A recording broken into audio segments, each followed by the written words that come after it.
जय गायत्री माता, जय गुरुदेव, जय माता जी। आगे गुरुदेव लिखते हैं, नए विचारों से पुराने विचार बदल जाते हैं। कोई व्यक्ति किसी बात को गलत रूप से समझ रहा है तो उसे तर्क, प्रमाण और उदाहरणों के आधार पर नई बात समझाई जा सकती है। यदि वह अत्यंत ही दुराचारी, मूढ़, उत्तेजित और मदान्ध नहीं है तो प्राय सही बात को समझने में विशेष कठिनाई नहीं होती। सही बात समझ जाने पर प्रायः गलत मान्यता बदल जाती है। स्वार्थ या मानरक्षा के कारण कोई अपनी पूर्व मान्यता की वकालत करता है, पर मान्यता और विश्वास क्षेत्र में उसका विचार परिवर्तन अवश्य हो जाता है। ज्ञान द्वारा अज्ञान को हटा दिया जाना कुछ विशेष कठिन नहीं है, परंतु स्वभाव, रुचि, इच्छा, भावना और प्रकृति के बारे में यह बात नहीं है। इन्हें धारण रीति से नहीं बदला जा सकता। ये जिस स्थान पर जमी होती हैं वहाँ से आसानी से नहीं हटती। चूंकि मनुष्य 84 लाख कीट पतंगों, जीव जंतुओं की क्षुद्र योनियों में भ्रमण करता हुआ नर देह में आता है, इसलिए स्वभावतः उसके पिछले जन्मांतरों के पाशविक नीच संस्कार बड़ी दृढ़ता से अपनी जड़ मनोभूमि में जमाए होते हैं। उनमें परिवर्तन होता रहता है, पर गंभीरता पूर्वक आत्मचिंतन करने से मनुष्य उसके विशेष प्रभाव को एवं भलाई बुराई के, धर्म अधर्म के अंतर को भली प्रकार समझ जाता है। उसे अपनी भूलें, बुराइयां और कमजोरियां भली प्रकार प्रतीत हो जाती हैं।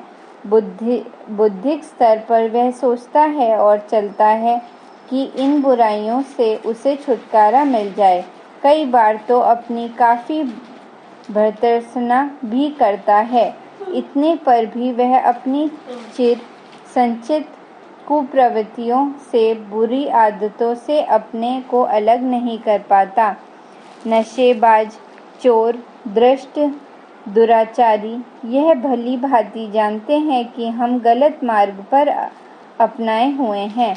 वे बहुधा यह सोचते रहते हैं कि काश इन बुराइयों से हमें छुटकारा मिल जाता, तो उनकी इच्छा एक निर्बल कामना मात्र रह जाती है। उनके मनोरथ निष्फल ही होते रहते हैं, बुराइयां छूटती नहीं। जब भी प्रलोभन का अवसर आता है, तब मनोभूमि में जड़ जमाए हुए पड़ी हुई कुप्रवृत्तियों आंधी तूफान की तरह उमड़ पड़ती हैं और वह व्यक्ति आदत से मजबूर होकर उन्हीं बुरे कार्यों को फिर से कर बैठता है। विचार और संस्कार, इन दोनों की तुलना में संस्कार की शक्ति अत्यधिक प्रबल है। विचार एक नन्हा सा शिशु है तो संस्कार परिपुष्ट प्रौढ़। दोनों के युद्ध में प्राय ऐसा ही परिमाण देखा जाता है कि शिशु की हार होती है और प्रौढ़ की जीत। यद्यपि कई बार मनस्वी व्यक्ति श्री कृष्ण द्वारा पूतना और राम द्वारा ताड़का वध का उदाहरण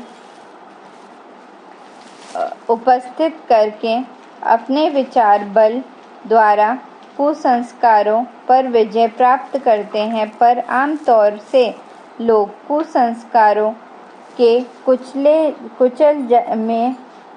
कुंचल में जाल में फंसे पक्षी की तरह उलझे हुए देखे जाते हैं। अनेकों धर्मोपदेशक, ज्ञानी, विद्वान, नेता, संभ्रांत महापुरुष समझे जाने वाले व्यक्तियों का निजी चरित्र जब कुकर्मयुक्त देखा जाता है तो यही कहना पड़ता है कि इनकी इतनी बुद्धि प्रौढ़ता भी अपने कुसंस्कारों पर विजय न दिला सकी। कई बार तो अच्छे ईमानदार और तपस्वी मनुष्य किसी विशेष प्रलोभन के अवसर पर उसमें फंस जाते हैं, जिसके लिए पीछे उन्हें पश्चाताप करना पड़ता है। चिर संचित पाशविक वृत्तियों का भूकंप जब आता है तो सदाशयता के आधार पर चिर प्रयत्न से बनाए हुए कुचरित्र की दीवार हिल जाती है।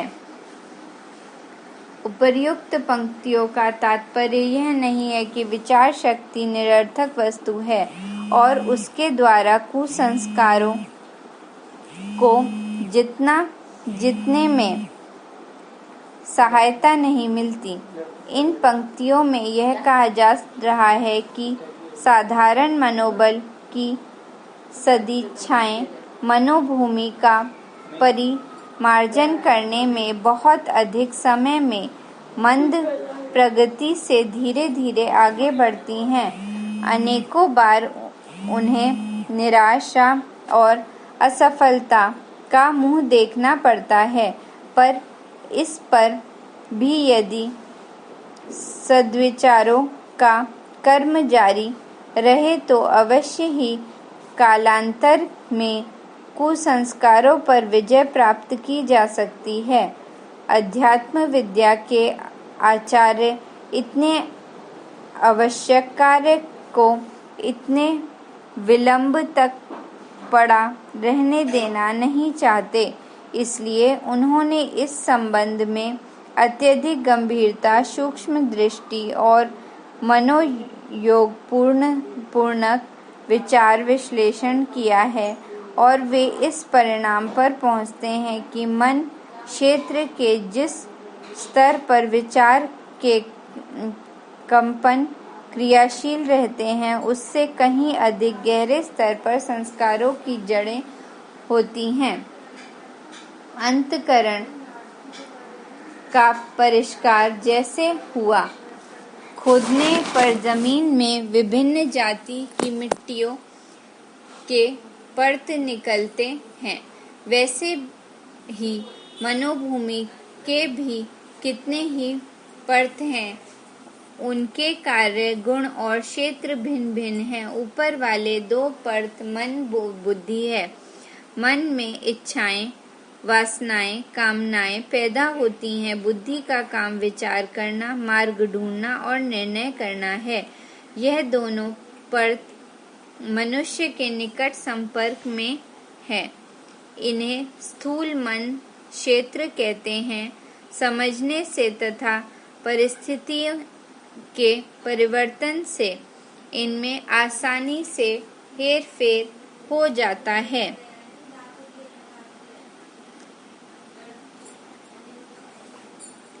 इस स्थूल क्षेत्र में गहरे परत को सूक्ष्म मन क्षेत्र कहते हैं। इसके प्रमुख भाग दो हैं, चित्त, अहंकार। चित्त में संस्कार, आदत, रुचि, स्वभाव और गुण की जड़ें रहती हैं। अहंकार अपने संबंध में मान्यता को कहते हैं। अपने को जो व्यक्ति धनी, दरिद्र, ब्राह्मण, शूद्र, पापी, पुण्यात्मा, अभागा, सौभाग्यशाली, स्त्री, पुरुष, मूर्ख, बुद्धिमान, तुच्छ, महान, जीव, ब्रह्म, बुद्ध, मुक्त आदि जैसा भी कुछ मान लेता है वह वैसे ही अहंकार वाला माना जाता है। आत्मा के अहम के संबंध में मान्यता का नाम ही अहंकार है। इस मन, बुद्धि, अहंकार के अनेकों भेद, उपभेद हैं और उनके गुण, कर्म अलग अलग हैं। उनका वर्णन इन पंक्तियों में नहीं किया जा सकता। यहाँ तो संक्षिप्त परिचय देना इसलिए आवश्यक हुआ कि कुसंस्कारों के निवारण के बारे में कुछ बातें भली प्रकार जानने में पाठकों को सुविधा हो। जैसे मन और बुद्धि का जोड़ा है, वैसे ही चित्त और अहंकार का जोड़ा है। मन में नाना प्रकार की इच्छाएं, कामनाएं रहती हैं, पर बुद्धि उनका निर्णय करती है कि कौन सी इच्छा प्रकट करने योग्य है, कौन सी दबा देने योग्य है। इसे बुद्धि जानती है कि और वह सभ्यता, लोकाचार, सामाजिक नियम, धर्म, कर्तव्य, असंभव आदि का ध्यान रखते हुए अनुपयुक्त इच्छाओं को भीतर दबाती रहती है, तो इच्छाएं कार्य रूप में लाए जाने योग्य जचती हैं। उन्हीं के लिए बुद्धि अपना प्रयत्न आरंभ करती है। इस प्रकार यह दोनों मिलकर मस्तिष्क क्षेत्र में अपना ताना बाना बुनते रहते हैं। अंतःकरण क्षेत्र में चित्त और अहंकार का जोड़ा अपने कार्य करता है। जीवात्मा अपने को जिस श्रेणी का, जिस स्तर का अनुभव करता है, चित्त में उस श्रेणी के, उसी स्तर के पूर्व संस्कार सक्रिय और परिपुष्ट रहते हैं। कोई व्यक्ति अपने को शराबी, पाप वाला, कसाई, अछूत, समाज से निम्न वर्ग का मानता है, तो उसका यह अहंकार उसके चित्त को उसी जाति के संस्कारों की जड़ जमाने और स्थिर रखने के लिए प्रस्तुत रखेगा। जो गुण, कर्म, स्वभाव इस श्रेणी के लोगों के होते हैं, वे सभी उसके चित्त में संस्कार रूप से जड़ जमाकर बैठ जाएंगे। यदि उसका अहंकार अपराधी या शराबी की मान्यता का परित्याग करके लोक सेवी, सच्चरित एवं उच्च होने की अपनी मान्यता स्थिर कर ले, तो अति शीघ्र उसकी पुरानी आदतें, आकांक्षाएं, अभिलाषाएं बदल जाएंगी और वह वैसा ही बन जाएगा जैसा कि अपने संबंध में उसका विश्वास है। शराब पीना बुरी बात है, इतना मात्र समझाने से उसकी मत छूटना मुश्किल है, क्योंकि हर कोई जानता है कि वे क्या बुराई है और क्या भलाई है। ऐसे विचार तो उसके मन में पहले भी अनेकों बार आ चुके होते हैं। लत तभी छूट सकती है जब वह अपने अहंकार को प्रतिष्ठित नागरिक की मान्यता में बदले और यह अनुभव करे कि ये आदतें मेरे गौरव के स्तर के, व्यवहार के अनुपयुक्त हैं। अंतःकरण की एक ही पुकार से, एक ही हुंकार से, एक ही चित्कार से जमे हुए कुसंस्कार उखड़कर एक और गिर पड़ते हैं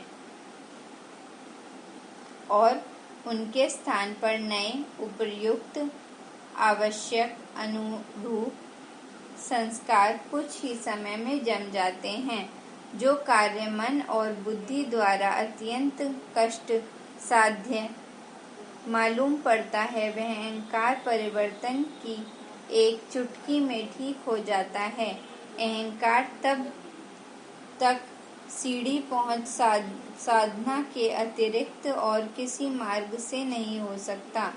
मन और बुद्धि को शांत, मूर्छित, तंद्रित अवस्था में छोड़कर सीधे अहंकार तक प्रवेश पाना ही साधना का उद्देश्य है। गायत्री साधना का विधान भी इसी प्रकार का है।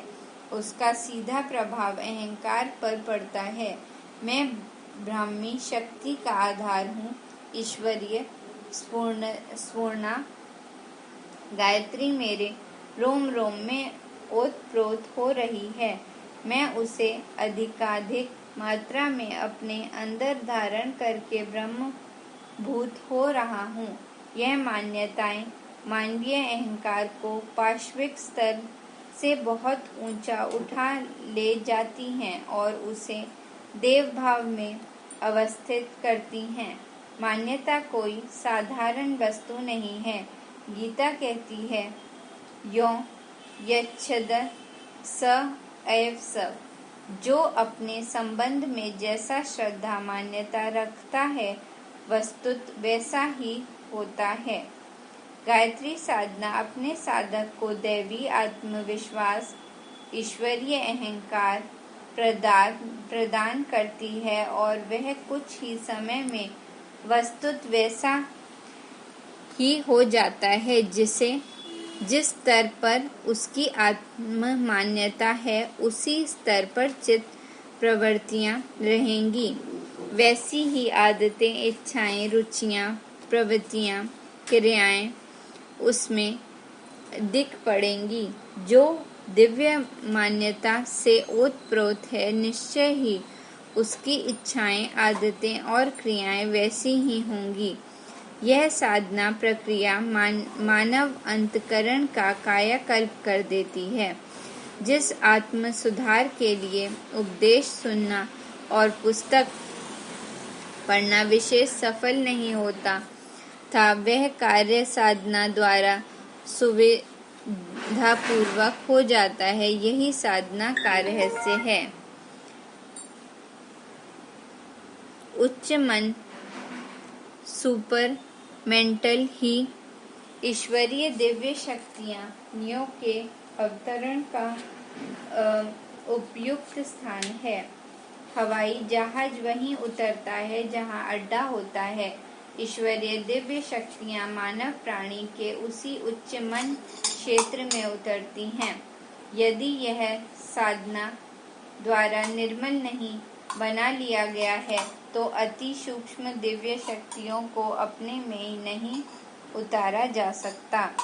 साधना साधक के उच्च मन क्षेत्र को उपयुक्त हवाई अड्डा बनाती हैं जहां वे दैवी शक्ति उतर सके। आत्म कल्याण और आत्मोत्थान के लिए अनेक प्रकार की साधनाओं का आश्रय लिया जाता है। देश, काल और पात्र भेद के कारण ही साधना मार्ग का निर्णय करने में बहुत कुछ विचार और परिवर्तन करना पड़ता है। स्वाध्याय में चित्त लगाने से सन्मार्ग की ओर रुचि होती है। सत्संग में से स्वभाव और संस्कार शुद्ध बनते हैं। कीर्तन से एकाग्रता और तन्मयता की वृद्धि होती है। दान पुण्य से त्याग और अपरिग्रह की भावना पुष्ट होती है। पूजा उपासना से आस्तिक भावना और ईश्वर विश्वास की भावना उत्पन्न होती है। इस प्रकार भिन्न भिन्न उद्देश्यों और परिस्थितियों को दृष्टिगोचर रखकर ऋषियों ने अनेक प्रकार की साधनाओं का उपदेश दिया है, पर इनमें सर्वोपरि तप की साधना ही है। तप की अग्नि से आत्मा के मल, विक्षेप और पाप ताप बहुत शीघ्र भस्म हो जाते हैं और आत्मा में एक अपूर्ण शक्ति का आविर्भाव होता है। गायत्री उपासना सर्वश्रेष्ठ तत्पश्चार्य है। इसके फलस्वरूप साधक को जो दैवी शक्ति प्राप्त होती है, उससे सच्चा आत्मिक आनंद प्राप्त करके उच्च से उच्च भौतिक और आध्यात्मिक लक्ष्य को वह प्राप्त कर सकता है। यह अपरा प्रकृति का परा प्रकृति में रूपांतरित करने का विज्ञान है। मनुष्य की पाशविक प्रवृत्तियों के स्थान पर ईश्वरीय शक्ति को प्रतिष्ठित करना ही अध्यात्म विज्ञान का कार्य है। तुच्छ को महान, समीप को असीम, अणु को विभु, बुद्धि को मुक्त, पशु को देव बनाना साधना का उद्देश्य है। यह परिवर्तन होने के साथ साथ वे सामर्थ्य शक्तियाँ भी मनुष्य में आ जाती हैं जो उस सशक्ति में सन्निहित हैं और जिन्हें रिद्धि, सिद्धि आदि नामों से पुकारते हैं। साधना आध्यात्मिक कायाकल्प की एक वैज्ञानिक प्रणाली है और निश्चय ही अन्य साधना विधियों में गायत्री साधना सर्वश्रेष्ठ है। धन्यवाद।